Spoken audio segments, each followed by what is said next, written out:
दोस्तों, दुनिया का सबसे बड़ा फासला अमीर गरीब का नहीं, भूख और सपनों का होता है। आज की कहानी एक ऐसे लड़के की है जिसके पास स्कूल का बैग नहीं, जूते नहीं, 2 वक्त की रोटी भी मुश्किल से मिलती थी। फिर भी उसने भारत के सबसे बड़े गणित प्रोफेसर को घुटने टेकने पर मजबूर कर दिया। जो सवाल टीचर को सॉल्व करने में 20 साल लगे, मैं ये सॉल्व नहीं कर पाऊंगी। उसी सवाल को कचरा बीनने वाला सूरज सिर्फ 1 मिनट में सॉल्व कर गया। आइए देखते हैं उसने ये कैसे किया। सुबह की धूप अभी ठीक से निकली भी नहीं थी कि शहर के सबसे फेमस और महंगे आर्यभट्ट इंटरनेशनल स्कूल के गेट पर हलचल शुरू हो गई। ये स्कूल रईसों के बच्चों के लिए था, जहां टैलेंट से ज्यादा पैसों के दम पर एडमिशन मिलता था। बड़ी बड़ी गाड़ियां रुक रही थीं और एसी कारों से बच्चे उतर रहे थे। उनके कपड़े चमक रहे थे, उनके जूतों पर धूल का एक कण भी नहीं था। लेकिन इसी चमक दमक से दूर स्कूल की दीवार के ठीक बाहर कूड़े के ढेर के पास एक 12 साल का लड़का खड़ा था। उसका नाम था सूरज।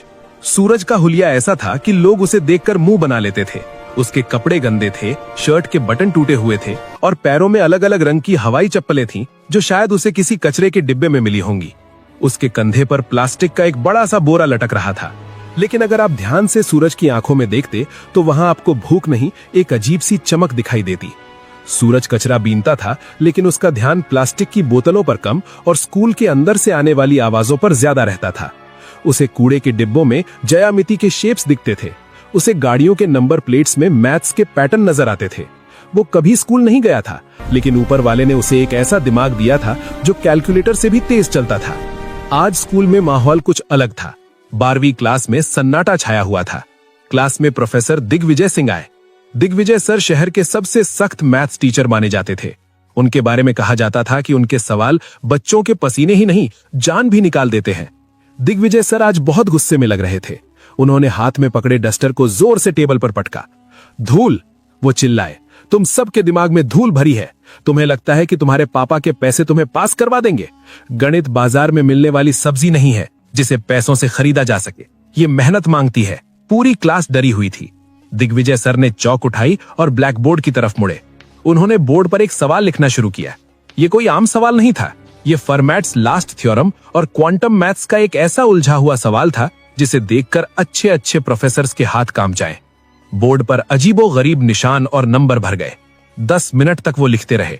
जब वो पीछे मुड़े तो उनकी आंखों में एक चैलेंज था। ये सवाल, उन्होंने भारी आवाज में कहा, मैंने अपनी जवानी के 15 साल इसे हल करने में लगा दिए। ये आज भी अधूरा है। मैंने इसे दी इम्पॉसिबल इक्वेशन नाम दिया है। मैं तुम अमीर बच्चों को खुली चुनौती देता हूं। तुम्हारे पास इंटरनेट है, ट्यूटर्स हैं, दुनिया भर की किताबें हैं।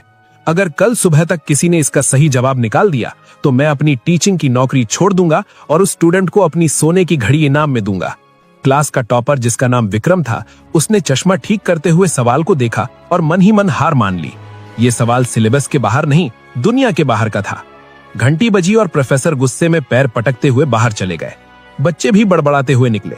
पागल है बुढ़ा, विक्रम ने अपने दोस्त से कहा। यह सवाल कोई इंसान हल कर ही नहीं सकता। लेकिन किसी ने ध्यान नहीं दिया कि क्लास की खिड़की के बाहर लोहे की जाली से चिपका हुआ सूरज खड़ा था। उसकी काली पड़ी उंगलियां जाली को कसकर पकड़े हुए थीं। उसकी नजरें उस बोर्ड पर लिखे सवाल पर जमी हुई थीं। उसे वो सवाल डरावना नहीं लग रहा था। उसे वो सवाल एक खूबसूरत कविता जैसा लग रहा था। नंबर उसके दिमाग में नाचने लगे। उसे ऐसा लगा जैसे वो सवाल उससे बात कर रहा हो, उसे बुला रहा हो। सूरज वहां तब तक खड़ा रहा जब तक चपरासी ने उसे डंडा दिखाकर भगा नहीं दिया। भाग यहां से भिखारी, स्कूल को गंदा कर रहा है, चपरासी चिल्लाया। सूरज भाग गया, लेकिन उसका दिमाग वहीं क्लासरूम में छूट गया था। दोस्तों, कहानी में आगे क्या हुआ ये जानने से पहले अगर आप ऐसी ही दिल को छू लेने वाली कहानियां सुनना पसंद करते हैं तो अभी हमारे चैनल को सब्सक्राइब कर लें, ताकि कोई भी नई कहानी आपसे मिस ना हो। रात हो चुकी थी। शहर सो रहा था, लेकिन सूरज की झुग्गी में नींद नहीं थी। उसका शराबी पिता खर्राटे ले रहा था और मां बीमार पड़ी थी। घर में खाने को कुछ नहीं था। सूरज का पेट भूख से मरोड़ रहा था, लेकिन आज उसे भूख से ज्यादा बेचैनी उस सवाल की थी। वो सवाल उसे सोने नहीं दे रहा था। उसके दिमाग में बार बार वो सिंबल्स आ रहे थे। रात के 2 बजे जब रहा नहीं गया तो सूरज उठा। उसे लगा कि अगर वो उस सवाल को हल कर लेगा तो शायद उसके मन का शोर शांत हो जाएगा। वो चुपके से अपनी झुग्गी से निकला और स्कूल की तरफ दौड़ा। स्कूल का पिछला गेट टूटा हुआ था, जहां से वो अक्सर प्लास्टिक उठाने अंदर घुसता था। आज वो प्लास्टिक उठाने नहीं, कुछ सीखने जा रहा था। स्कूल के गलियारे अंधेरे में डूबे थे। गार्ड सामने वाले गेट पर सो रहा था। सूरज परछाई की तरह क्लासरूम की खिड़की तक पहुंचा। खिड़की खुली थी, वो अंदर कूद पड़ा। क्लास में घुप्पा अंधेरा था, बस बाहर स्ट्रीट लाइट की हल्की रोशनी आ रही थी जो सीधे ब्लैक बोर्ड पर पड़ रही थी।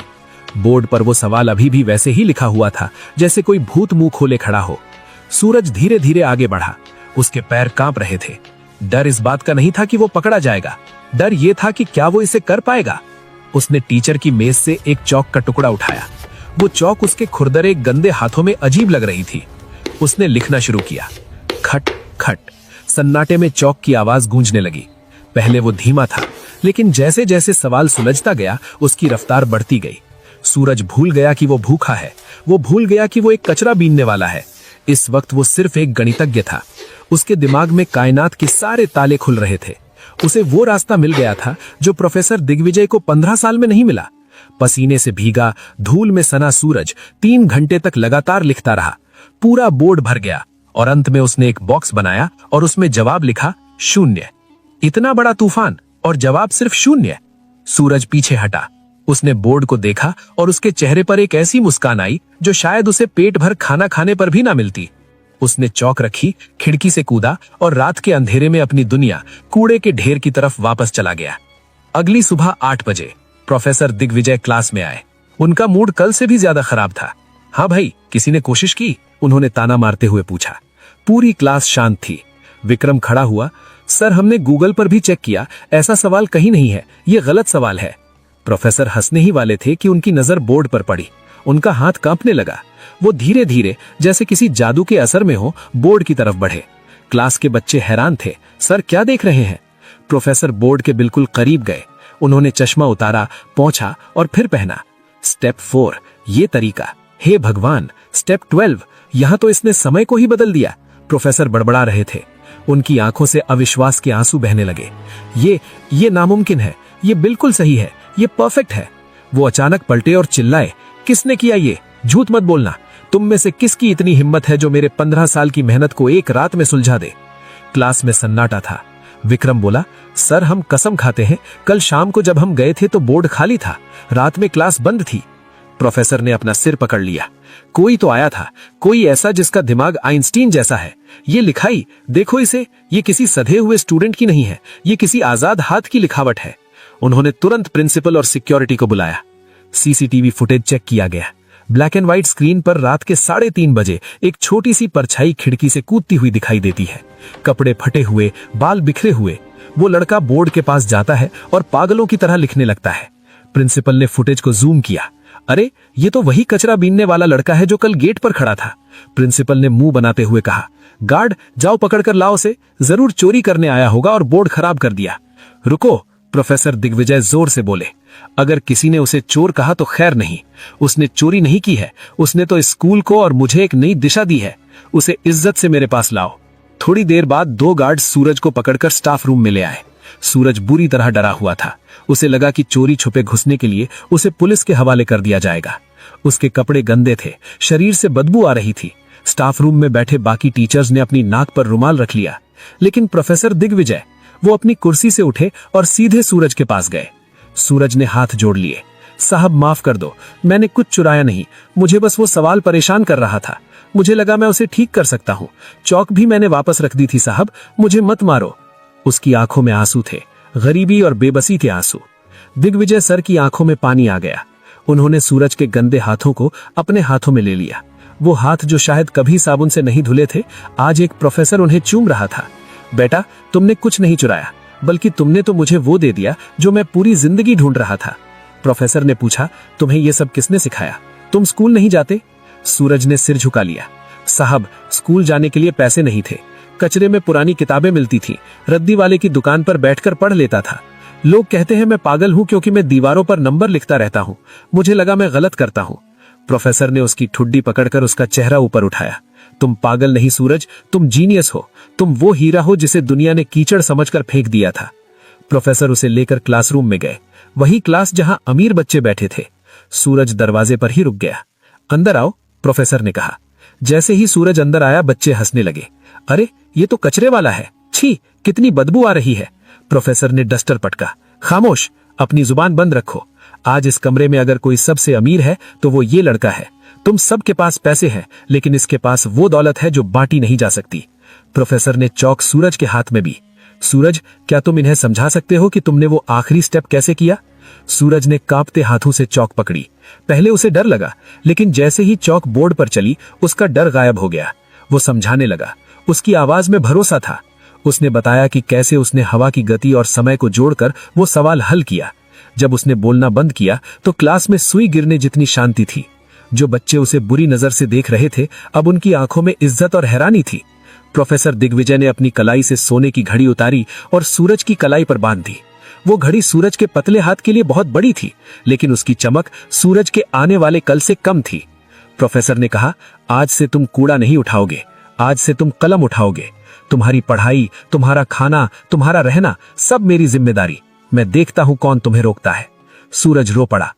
सूरज रो पड़ा। वो प्रोफेसर के पैरों में गिर गया। साहब, मुझे बस पढ़ने देना, मुझे भूख नहीं लगती, मुझे बस सवाल हल करने हैं। प्रोफेसर ने उसे उठाया और गले लगा लिया। उस दिन उस महंगे इत्र से महकते स्कूल में एक पसीने और कचरे की बदबू वाले लड़के ने सबको इंसानियत का पाठ पढ़ा दिया था। स्कूल के बाद सूरज बाहर निकला।